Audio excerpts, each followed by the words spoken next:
Yemek sepeti yanında, aklındaysa kapında. Şahane bir Temmuz gününde yine İstanbul'da benimle yemeğe hazır mısınız? Bugün iki köprü arasında Anadolu yakasında şahane yerlere gideceğim. Bazı mekanları ben de daha önce deneyimlemedim. Heyecanlıyım. Mekan, bilgileri, fiyatlar hepsi bu videonun içerisinde. Hadi başlayalım.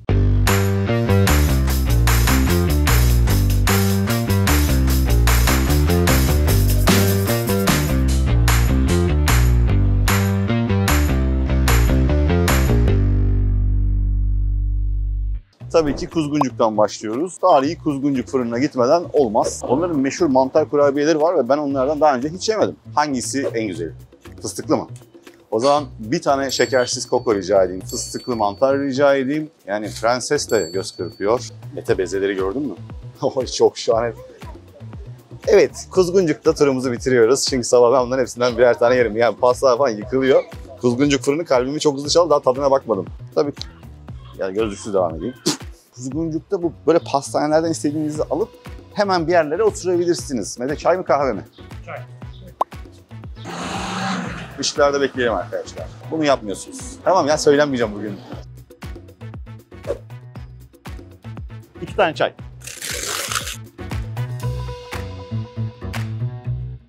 Evet şu mantar çok iyi gözüküyor. Bu nedir ya? Bu saf ezme. Adeta acı badem kurabiyesi gibi ama daha yumuşağını hayal ettim ve inanılmaz şekersiz, içerisinde hurma var galiba bunun.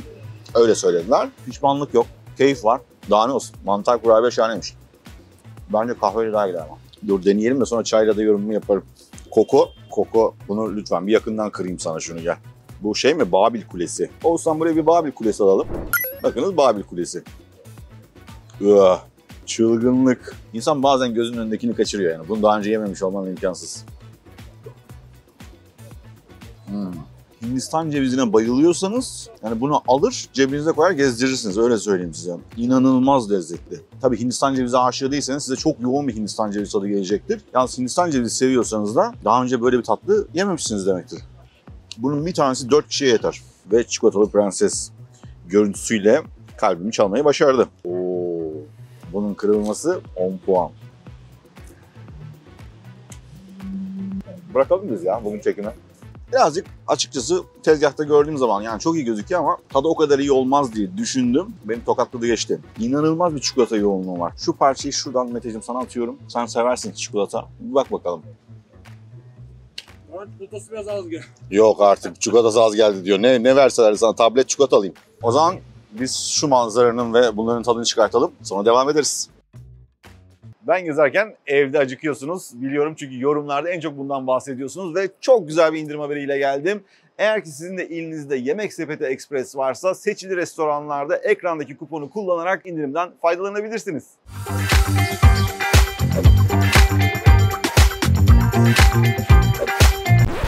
Az önce görmüş olduğunuz o tırmanış geri iş olarak geldi. Çünkü ben sanki terası varmış gibi Mete'yi de peşimden sürükledim. Meğerse yokmuş. 1. kat ve 2. kattaymış. Burası Mavi Kitap Evi'nin kafesi. Çok hoş böyle merdivenlerin altında şahane bir yer. Dilerseniz hemen aşağıda köşede Mavi Kitap Evi'nin kafesi var. Orada güzel bir kahve içebilirsiniz. Çünkü daha günün erken saatlerinde bana çay içirdi Mete. Bir kahve içmem lazım. Nasıl güzel bir gündeyiz bakar mısın? Temmuz ayında şu anda tatlı bir rüzgar esiyor. Tepemizde ağaç var. Mükemmel. Her tarafta çok güzel kahveciler var ama Mavi Kitap Kafede de içebilirsiniz. Böyle ağaç altı şahane bir mekan. Kahvemizi içtik artık gezebiliriz. Kahve 45 lira. Birazcık daha gezinelim. Ha bak burada da kahve içebilirsiniz. Nail. Burası da meşhur Metet. Burada Sena'nın videosunu hatırlayabilirsiniz. Dönerci. Mekanlar canlanmaya başladılar. Esnaf açılıyor. Hello. Aa saldırdı. Kedi pençesi yedim ama nazik. Tırnağını çıkarmadan. Ne tarafa gidiyoruz? Ben öyle yürüyordum sonra yönümü kaybettim bir an. Hocam denize doğru gideceğiz ya. Yanlış yöne dönüyorsun. Boşu boşuna tırmanmayalım. Yokuş tırmanacağız neredeyse. Şimdi gizli bir girişten özel bir lokantaya gidiyoruz. Hatice Ana ev yemekleri. Acıktım. Şöyle yapalım mı? Biraz mesela bir tane enginar alsam, biraz taze fasulye, anladım. Bir tane mücver, bir de şu sarmadan aldım ama bana yetti gitti. Bana yeter tabii ya bu. Ben az bir şey saydım. Biraz ondan, biraz ondan. Enginar lokum. Bunlar hep birer porsiyon değil mi? Mükemmel. Gerçekten Yumuşacık. Baklalar çok iyi pişmiş. Zeytinyağı çok kaliteli. Çok güzel. Kırmızı çizgim taze fasulye. Çok iyi bir anne elinden çıkmış taze fasulye ve mücver.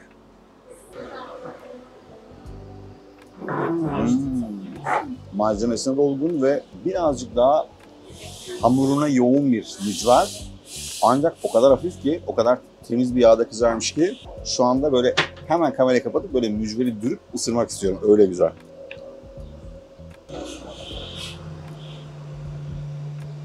Biraz böyle tarçın, yeni bahar, ekşilik, iç harcı yumuşacık, ılık, güzel bir güne başlamak için muhteşem bir menü. Şahane de yemekler var bu arada. Gözüm biraz karnıyarıkta kaldı. Mantı da varmış. Bunları kaçırdık. Buraya mutlaka geliyorsunuz. Kuzguncuğa uğrarsanız ve buraya gelmezseniz siz kaybedersiniz. Mevsiminde sebzeler, muhteşem zeytinyağı, el emeği, göz nuru. 10 dakika içerisinde tabak bu hale geldi. Gidelim. Kuzguncuk'ta son durağımıza doğru gidelim. Burada yeni açılmış bu yeni nesil makarnacılardan, taze makarnacılardan bir tanesi var. Pasta Faryan önerdiler. Deneyeceğim.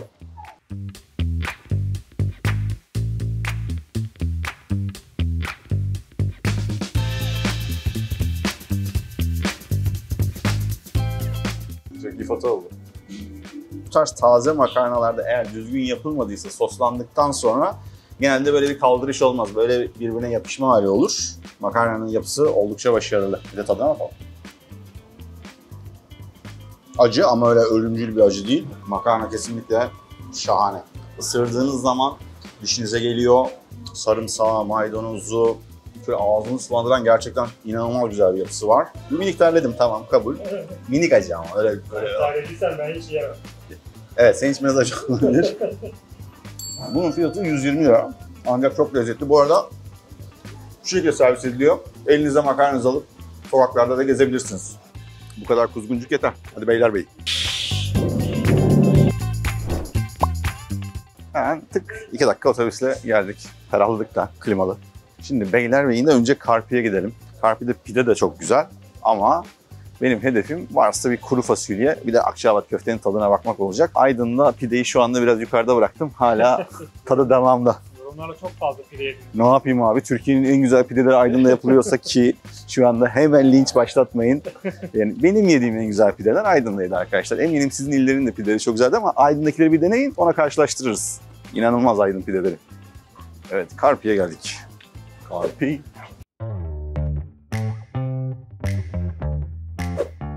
Bugün şanslı günümüzdeyiz çünkü burada pideler zaten çok güzel ama benim hedefimde kuru fasulye vardı. Kuru fasulye de çarşamba ve cuma günleri varmış. Bugün çarşamba. Taze mi çay?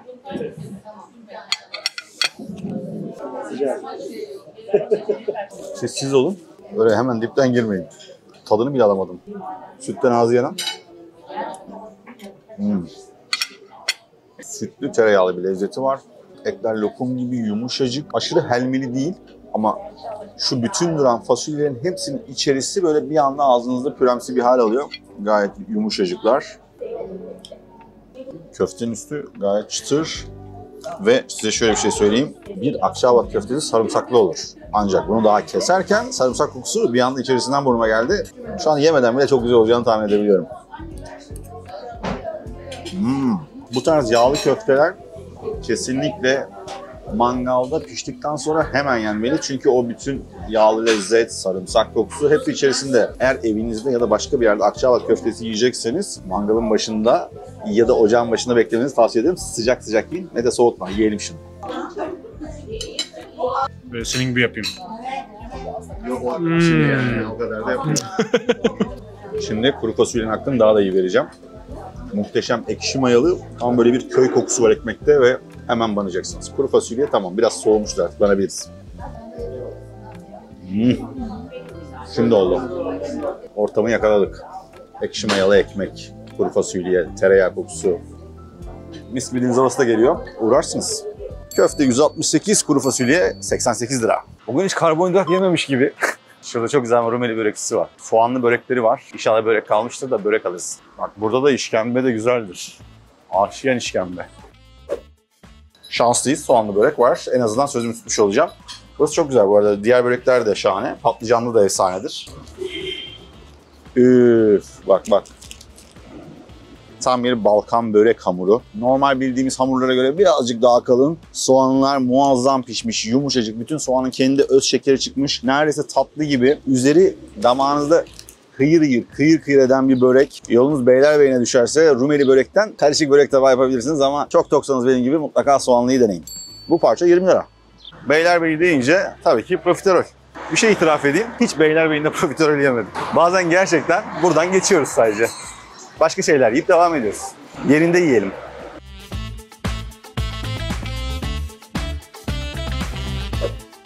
Öyle benim tahmin ettiğim gibi yumuşak kabuk değil. Aksine benim sevdiğim gibi sert kabuk profiterol. Şimdi heyecanlandım. Yumuşak kabuklar pek benim tarzım değil. Hamuru kesinlikle benim tarzım. Öyle sert bir şu hamuru, güzel böyle kabarmış, içerisi boş, dolu. Ancak şöyle bir durum var. Eskiden profiteroller böyle mi veriliyordu yoksa ben mi yanlış hatırlıyorum? Çok fazla çikolata kreması var. Yani bu kadar fazla çikolata kreması biraz fazla ama bence bu bir müşteri talebinden kaynaklı bir şey. Güzel ama hamuru kaybolup gidiyor. Benim gibi müşteriler için de belki de sorabilirler ne kadar çikolata kreması isterseniz diye. Yine söylenmeye başladım. Lezzetli bir çikolata kreması ancak benim için birazcık fazla. Mete sen ne düşünüyorsun bu çikolata kremasının fazlalığı hakkında? Benim için okey. Bak gördün Ben mü? o müşterilerdenim. Evet. Çikolata kremasını bol seven müşteriler. Çikolata seviyorum. Ne yapayım? Hadi bakalım. Millet çikolata seviyor. Çok fazla çikolata var ama o kadar fazla baymıyor. Profiterol 75 lira. Ve kısa bir yürüyüşle Çengelköy'deyiz. Burada Doğan Kaymaklı da var. Biz tabii Adana'da yediğimiz için Doğan Kaymaklı'yı tadını biliyoruz. Festivalde de bolca yedik ama eğer Adana'ya gidemiyorsanız gelin Çengelköy'de tadına bakın. Ve herkesin bana abi mutlaka git ye. Daha önce böyle bir burger yemedin dediği yere gideceğiz. Bartos Burger. Bakalım övüldüğü kadar var mıymış? Burger yemeği alsana. Bu soruları artık cevaplamıyorum. İnanılmaz tok olmamıza rağmen dedim ki burada bir burger yiyeceğiz. Hoş geldiniz. Hoş bulduk. Her şeyimiz taze. Gerçekten hani böyle etrafta hani burger seven 5 kişiden 3'ünden duyduğum bir marka. Ha, ne kadar tatlı bir şefi vardı. Hanımefendi gayet işinin başında. Şu anda içeriye dedi ki yani temizlik attırıyorum dedi. O şef dilinde hoşuma gitmedi buralar. Buraları bir parlatın dedim anlamına gelir. Böyle mekanlar iyidir. Cheddar peynirli, relişli, Bartos soslu Bartos burger deneyelim. Tamam. Ha bir de bana ne önerdiler burada? Bir sos dediler. Çok lezzetli. Hatta Efecan söyledi. Honey glaze dedi. Tamam. Onun da tadına bakmak için onu da isteyeceğim. Bartos'un sürprizi içerisine saklıymış. Yeni de okurken de en çok merak ettiğim kısım bu Philly steak'i içerisine nasıl koyduklarıydı. Muazzam duruyor. Bir de şey hissiyatı nasıl biliyor musunuz? Bir burgerin böyle ekmeğini aldığınız zaman böyle elinizde şunu hissedebiliyorsunuz bu yumuşaklığı. Onun kötü çıkma ihtimali pek yok gibi. Ve bu kızartma tabii ki en önemli. İşini düzgün yapan yerleri hemen hızlı anlarsınız. Şefleri tuz dengesi için tebrik ediyorum. Çünkü bazen burger eti ne kadar güzel olursa olsun düzgün tuzlanmayınca çok fazla et geliyor ama düzgün tuzlandığı zaman o bütün etin suyu, etin içerisindeki mineralin tadı hepsi inanılmaz dengeli. Sosun miktarı, yumuşaklığı çok tehlikeli bir burger yapmışlar. Bu arada burgeri yerken sürprizlerle karşılaşmaya devam ediyorum. Tam ortada muazzam bir turşu reliş vardı. Menüde okumuştum ama yerken hissedememiştim. Şu anda ortada şurada bak. Yağlı yapıyı da inanılmaz dengeliyor. Ekmeği olağanüstü. Burgerin %50'si ekmek sonuç olarak.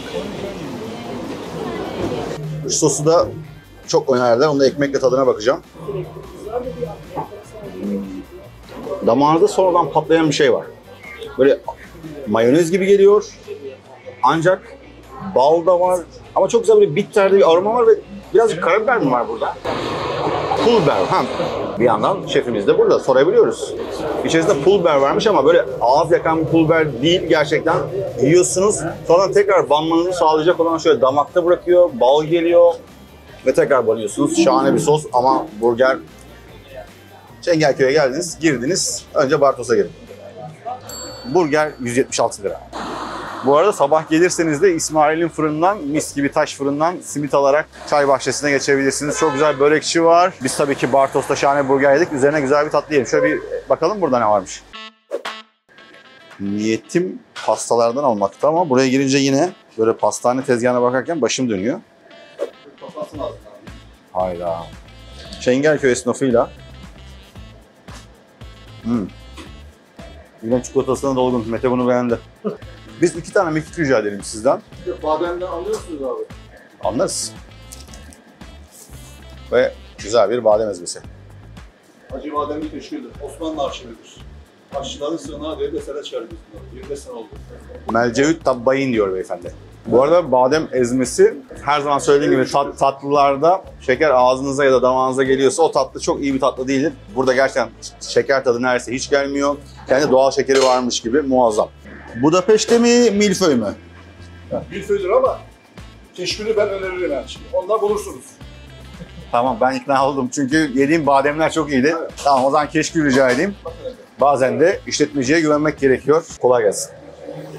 Hadi gel sana çay ısmarlayayım. Sağ olsun Kadir Bey. Muazzam bademlerle aklımı çeldi ama en önemlisi de bu. İşletmeci gerçekten güvendiği ürünleri gururla sunuyor. Şahane. Çınaraltı'na buradan gireriz. Çengelköy Çınaraltı. Bakalım keşkül. İçerisinde gerçek sübye ile bademin özüyle yapılıyormuş. Kapaklar sağlam. Bunun da adı keşkül tütürtmesi.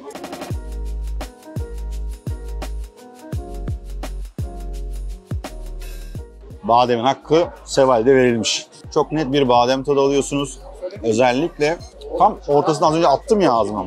O acı bademmiş. Şu an ağzının acı bademin de rahiyası olduğu için daha da bademli yiyormuşum gibi geliyor. Badem tadı inanılmaz fazla ancak bademin posasını süzdükleri için kremamsı kaymaksı bir yapısı var. Kendimi durduramıyorum. Gerçek bir keşkül. Keşkülün fiyatı 75 lira. Mekikleri ateşleyelim.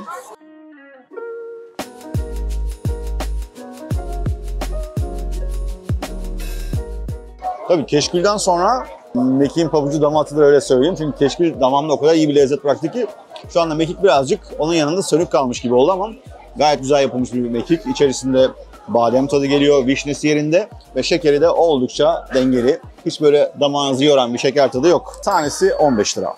Hemen Seval'e gidin, güzel tatlarınızı alın. Tarihi Çınaraltı Çay Bahçesi'nde de tadına bakın. Kaç paraymış acaba? Alır mıyız? Çengelköy'de muazzam şeyler yedik. Havada mis gibi. Bir tek aklımda Selahattin Usta'da kokoreç kaldı. Onu da başka zaman yerim. Şimdi Anadolu Hisarı'na doğru ilerleyebiliriz. Otobüse binelim. Biraz uzak.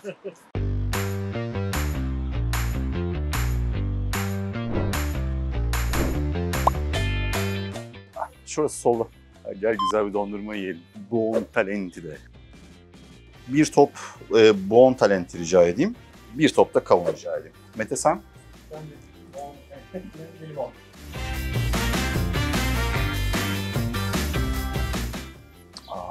Kavun çok güzel kokuyor. Kavun benim için belirleyici dondurmalardan bir tanesi.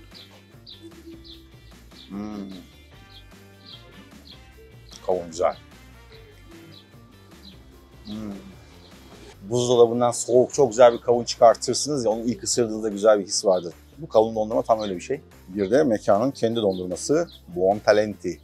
Ricotta, safran, portakal kabuğu, limon kabuğu yazıyordu. Kıvamı böyle cheesecake gibi.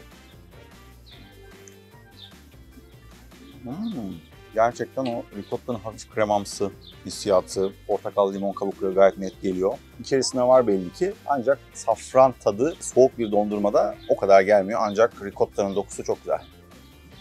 Ve burası şahane. Dondurmanın topu 38 lira. Anadolu Hisarı yeniden ziyarete açılmış diyorlar. Bir girip bakabiliriz ne var ne yok içeride diye. İstanbul'da gezmenin faydaları.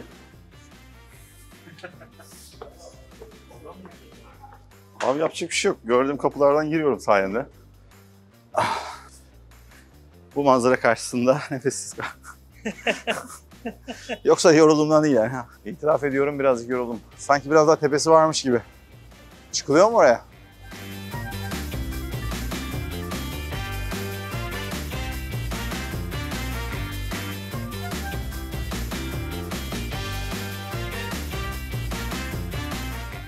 Anadolu Hisarı'nda yine muhteşem bir manzaraya sizi getirdim. Bugün iki köprü arasında tam 8 saat gezdik, 15.500 adım attık, muhteşem yemekler yedik. Hem daha önce denemediklerimi görmek istedim, hem böyle hoşuma giden yerlere girmek istedim. Mete ile bana farklı rota önerileriniz varsa onları da yorumlara bırakın. Videoyu beğenmeyi, kanala abone olmayı unutmayın. Bir sonraki videoda görüşürüz. Bay bay.